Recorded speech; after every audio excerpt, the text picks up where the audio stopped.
ધોરાજીમાં સરપંચ સંવાદ કાર્યક્રમમાં ગામડાઓના સળગતા પ્રશ્નોની ઉગ્ર રજૂઆત કરવામાં આવી હતી। ધોરાજીમાં યોજાયેલ સરપંચ સંવાદ કાર્યક્રમમાં મીડિયાને પ્રવેશ ન આપતા મોટો વિવાદ સર્જાયો હતો। તો કાર્યક્રમમાં મીડિયાને બહાર રાખવા મુદ્દે સરપંચો અને વહીવટી તંત્રના અલગ અલગ સૂર જોવા મળ્યા હતા। ટાઉન હોલ ખાતે વિવિધ અધિકારીઓ અને સરપંચ હાજર હતા। એ દરમિયાન હોલના બારણા બંધ કરી દેવામાં આવ્યા હતા। તોરણિયા ગામના સરપંચ અંકિત ટીલવાએ એસબીએમ યોજના હેઠળ ફળવાયેલી ઈ-રિક્ષાઓના મેન્ટેનન્સ અને ગામમાં ચાલતા દારૂના અડ્ડાઓ અંગે પ્રશ્નો ઉઠાવ્યા હતા। મારું નામ અંકિત ટીલવા, હાલ હું તોરણિયા ગામે સરપંચ છું અને વકીલાત કરું છું। આજે સરપંચ સંવાદ જે કાર્યક્રમ હતો એમાં અમારી રજૂઆત હતી કે એસબીએમના નામે અમને ઈ-રિક્ષાઓ ફાળવવામાં આવી છે, જેનું મેન્ટેનન્સ કરવા માટે કોઈ કર્મચારી ત્યાંથી આવતા નથી।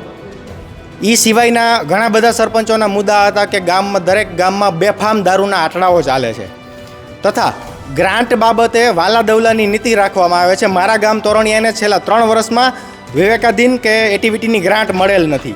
આવા ઘણા બધા પ્રશ્નોની રજૂઆત કરવા છતાં અને આ સરપંચ સંવાદ જે કાર્યક્રમ હતો તેમાં મીડિયાને દૂર શા માટે રાખવામાં આવી, સૌથી મોટો પ્રશ્ન છે અમારો કે સરપંચો સાથે સંવાદ કરવો તો ગ્રાઉન્ડ લેવલથી તમામ વસ્તુઓ જાણવી હતી તો મીડિયાની સમક્ષ સાંભળાવો તો દૂધનું દૂધ ને પાણીનું પાણી થાત। હવે એ તો હું ના કહી શકું શું કારણ હોય, પણ અમારી ઘણી બધી એવી રજૂઆતો હતી કે જે અમને રજૂઆત કરવામાં ઇનસિક્યોરિટી ફીલ થતી હતી। જો મીડિયા હોત તો અમે પ્રોપર રજૂઆત કરી શક્યા હોત। તો ભાડેર ગામના સરપંચ જોશનાબેન રાબડિયાએ પણ ગામમાં બેફામ વેચાતા દેશી દારૂ અને વધતા ચોરીના બનાવો અંગે ઉગ્ર રોષ ઠાલવ્યો હતો। હું જોશનાબેન જમનભાઈ રાબડિયા, ભાડેર સરપંચ।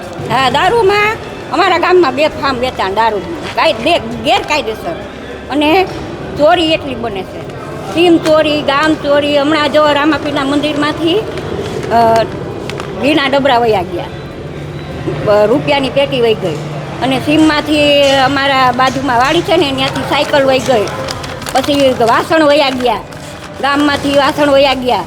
એટલે અમે પોલીસ સ્ટેશને પાટણમાં જાણ કરી તો કોઈ આવતા નથી। એ કે અમે આવશું તો કોઈ, એ કે અમે હમણાં મોકલું તો કોઈ અમે કોઈ આવ્યા નહીં।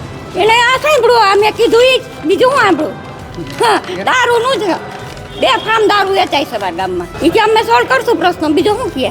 જગ્યાના અભાવે આ મીટિંગ પ્રાંત અધિકારીની કચેરીના બદલે ધોરાજી પાલિકાના ટાઉન હોલમાં રાખવામાં આવી હતી તેમ ડીએમ ઓમ પ્રકાશે જણાવ્યું હતું।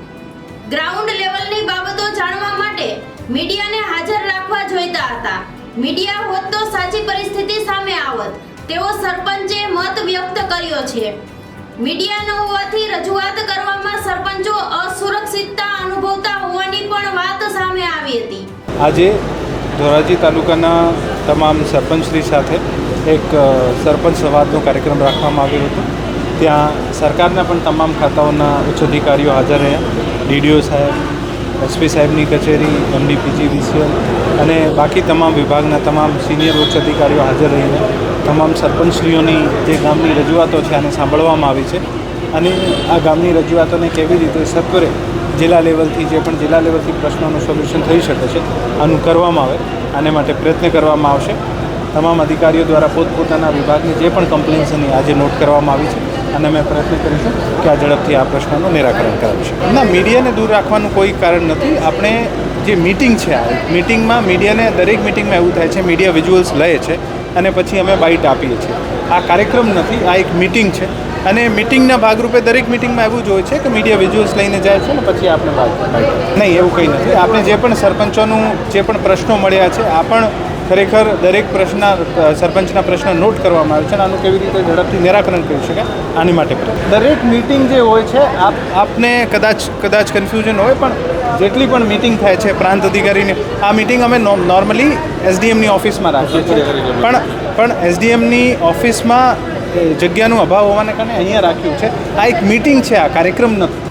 રાજકોટ કલેક્ટર ઓમ પ્રકાશે જણાવ્યું કે સરપંચોના પ્રશ્નોની નોંધ લેવામાં આવી છે અને તેની ઝડપીથી નિરાકરણ માટે પ્રયાસો કરવામાં આવશે।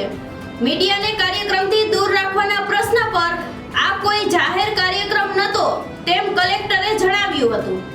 આવા જ સમાચાર જોવા માટે જોતા રહો સત્ય સમર્પણ ન્યૂઝ।